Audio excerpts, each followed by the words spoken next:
হরে কৃষ্ণা হরি বল। আজকে কিছু বাংলাতেই বলছি, সবসময় তো হিন্দিতেই বলি আমি ব্লগ বানানোর সময়, কিন্তু এটা বাংলাতেই বলছি। কারণ এটা যদি আমি বাংলাতে না বলি তাহলে আমি হয়তো মনের ভাবটা প্রকাশ করতে পারবো না, কারণ আমি একজন বাঙালি। তো আমি এই কথাগুলো বাংলাতেই বোঝাতে চাইছি। আজকে যখন আমি কৃষ্ণের শতনাম বইটা নিয়েছিলাম, তখন সেখানে কিছু লাইন ছিল। সেটা হলো যে, কৃষ্ণ ভজিবার তরে সংসারে আইনু, মিছে মায়ায় বদ্ধ হয়ে বৃক্ষসম হইনু, ফলরূপে পুত্রকন্যা ডাল ভাঙ্গি পড়ে, পক্ষরূপে না কালরূপে সংসারেতে পক্ষ বাসা করে। এই কথাটার মানে এটাই হলো যে, আমরা যখন জন্ম হই, আমরা জন্ম হবার আগে কিন্তু আমরা সেখানে মানে ভগবানের কাছে একটা, যখন আমাদেরকে মানুষ হিসাবে জন্ম দেয়, অ্যাকচুয়ালি আমাদের মানুষ হিসাবে জন্মটাই হয় যে নিজেকে মুক্ত করার জন্য এই যে চক্রটা আছে সেটার থেকে আমাদের মুক্ত করতে হবে। কিন্তু আমরা যখন সংসারে আসি, আমরা সংসারে যখন ঢুকে যাই, তখন কি হয়, আমরা মানে যে কাজটার জন্য এসেছি সেটাই ভুলে যাই। সেটা কি, যে আমরা সংসারে এসেছি কৃষ্ণ ভজবার জন্য, কৃষ্ণকে স্মরণ করার জন্য, কৃষ্ণ নাম জপ করার জন্য, কৃষ্ণকে নিয়েই সব কিছু ভাবার জন্য।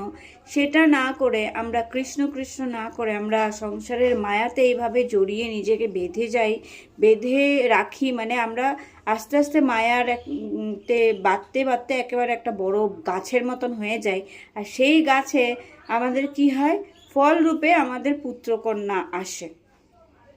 ঠিক আছে, তো পুত্রকন্যা আসে, তারপর আমরা টোটালি একেবারেই সম্পূর্ণ মায়ার জগতে ভাসতে থাকি। টাকা পয়সা, ধন সম্পত্তি, বউ বাচ্চা, স্বামী স্ত্রী, সব পরিবার নিয়েই আমরা ভাবি যে এটাই সত্যি, কিন্তু অ্যাকচুয়ালি তো এটা সত্যি নয়, এটা সম্পূর্ণ মিথ্যে।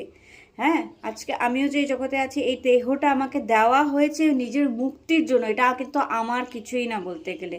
কিন্তু মানুষ এই কথাগুলো ভুলে নিজেকে কর্তা ভেবে অন্যদের সমালোচনা করা শুরু করে দেয়। অন্য ভক্তরা কিভাবে চলছে না চলছে সেগুলো নিয়ে সমালোচনা করা শুরু করে দেয়, অন্যদেরকে জাজ করা শুরু করে দেয়। নিজের উপর কাজ করাটা টোটালি তারা ভুলে যায়, যে আমাদের নিজের উপর কাজ করতে হবে। অন্যরা কী করছে সেটা আমাদের দেখে লাভ নেই। আমরা আসছি এই পৃথিবীতে নিজেকে মুক্ত করার জন্য, নিজের ভগবত প্রাপ্তির জন্য আসছি, কিন্তু এই কথাটা মানুষ একেবারে ভুলে গিয়ে তারা এই মায়াতে বদ্ধ হয়ে নিজেকে এখানে এইভাবে জড়িয়ে ফেলেছে যে তারা চাইলেও এখন মানে বেরোতে ভীষণ কষ্ট হয়। আমিও সবসময় প্রার্থনা করি ঠাকুরকে, যেন ঠাকুর নিজের কৃপা আমার উপরে সবসময় রাখে, আমি যেন এই মায়ার জগৎ থেকে মুক্তি পাই, আর সেই জন্য নাম জপ যেন সবসময় নিরন্তর থাকে। হরে কৃষ্ণ।